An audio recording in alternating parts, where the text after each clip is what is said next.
Have you ever wondered how manufacturers or service providers know when a part or process is acceptable or not? Let's talk about one of the most important documents in quality management, the acceptance criteria.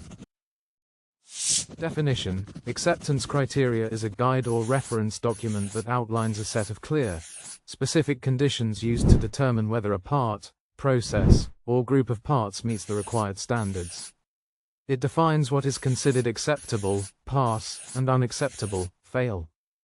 To be effective, acceptance criteria should be written in simple, straightforward language so that anyone involved, whether on the shop floor or in engineering, can easily understand and apply it.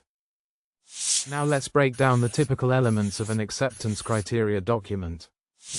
Element 1. Header. The header includes all the identification data, title of the document, document number, revision level, and the issue date. These help trace and control document versions, especially in regulated industries.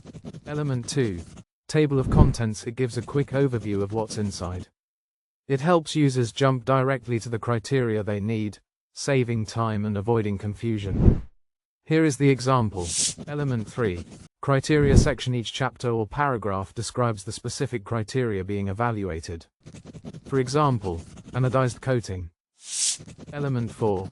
Visuals. Go versus no-go. Good acceptance criteria include visuals showing what's considered go, including a picture showing an acceptable condition on a green background with a description, and not acceptable showing a not acceptable condition with a description. This helps eliminate guesswork, especially in cosmetic inspections.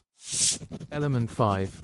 Detailed requirements. The document also outlines detailed technical requirements, visuals, or all the measurable criteria that define quality, which in our case are described as follows. The acceptable anodized part surface must be in the solid and yellow matte color, fully covered, without streaks. Element 6. Instructions. It explains what failures to watch out, how to check and verify parts or processes, and how to fix issues if found. It's like a guidebook for inspectors and operators. So, why use acceptance criteria? It ensures consistency across shifts and suppliers, reduces the risk of defects, speeds up inspections, helps meet customer requirements, and improves overall product quality. Whether you're producing engine parts or coffee machines, acceptance criteria is your quality compass. Thanks for watching. If you found this helpful, give us a thumbs up, and don't forget to subscribe for more quality insights.